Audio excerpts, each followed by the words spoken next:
Hey everyone, it's Jacqueline from Long Arming by Jacqueline, and we've got a real quick top 5 Friday today. These are my top 5 ways to become your quilter's favorite customer.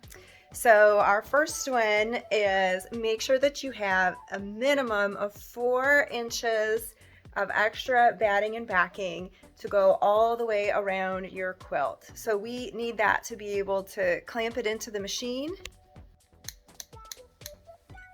Number 4 is tell us what you want. So be expressive about, is this a masculine quilt? Is this a feminine quilt? Is this person real formal, real casual? There's a lot of design decisions that go into every little piece of the quilting pattern, especially if you do custom hand-guided quilting. And so that person needs some buzzwords about the vibe of the quilt you're trying to create to go by as they're designing your quilting pattern as they go across your quilt. What is it that you love about the quilt and want to bring out and emphasize? What is it that maybe you want to sort of detract from, and your quilter can enhance or kind of camouflage things about your quilt to bring out the best. But we have to know what you have your heart set on in order to do that and achieve your vision. Number 3, give us plenty of time. There are no quilting emergencies.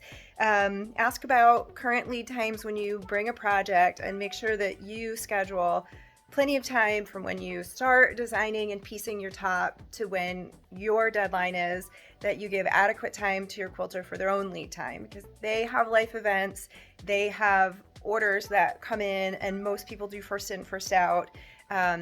If you do have a quilting emergency and a short lead time deadline, do expect to pay an upcharge to cut in line ahead of the other customers who had their work in earlier. A quilter has got to turn those projects around in reasonable time for everyone. They've got to be fair to those customers that came ahead of time. So plan ahead, give yourself plenty of time. Don't expect to piece slowly at a casual rate and expect your long armor to drop everything and catch up the time for you, because they may not have that availability at the time. Number 2, don't haggle. Most long armors don't charge what they're worth for the services and the number of hours of labor that go into the final product. And if they weren't worth it to you, you wouldn't be coming back to them. So obviously you think they have a quality product, that they're doing right by you with the service they're providing. So go ahead and pay them what they're worth, and quilters like tips too. We do accept tips.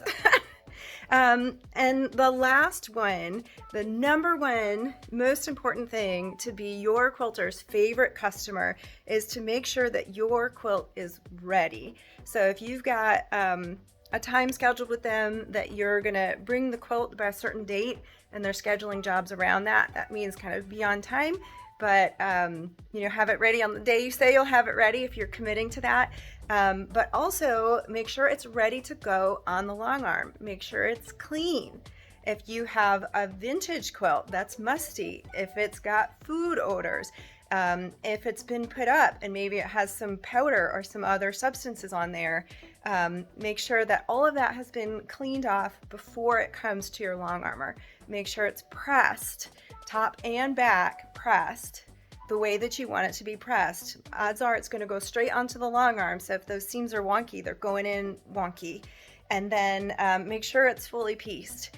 And if you don't have your quilt top and back ready to go, fully cleaned, fully pressed, and fully pieced, expect there to be upcharges and service charges for that extra work. That's not part of the quilting service, so you're going to have to pay a little bit on top for that. And that goes back to number 2, don't haggle. If you didn't want to pay for someone to piece your back, you would have pieced your back. And so those are all things that your quilter will take care of for you if they have to. But expect that to be an upcharge, because that's an additional service on top of what they quoted you for just the quilting. Make sure they have time for that, that you respect the flow of business that they have coming in and out of their business. They might be your friend, but they're also trying to run a business and make a living. So make sure that you are a good customer and then you'll be their favorite customer, and you'll have that really great working relationship with your quilter. And you know me, restraint is not my greatest quality. So here's a bonus one. If you love your quilter's work, you should show your appreciation through tips and good reviews, whether that's a word of mouth referral, person to person, whether that's getting online on their website or on their Google Maps listing and their business listing, and expressing them. Quilters are going to live and die by that word of mouth that gets out there and by your reviews. So go ahead and brag on your quilter. Put it on your Facebook, put it on your Instagram, put it on your Google Maps. Use all of the places where if you engage that person through Etsy, give them a good Etsy review. And if you have a problem with what your quilter did for you, give that person a chance. Go directly to them privately and ask them to help you resolve that, whether it's feedback for the next quilting job. Hey, I'd really like this instead of that.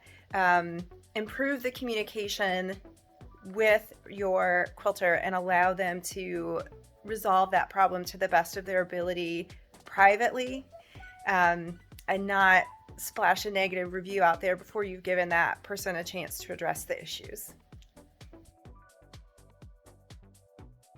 All right, happy Top 5 Friday. Enjoy your weekend. Bye.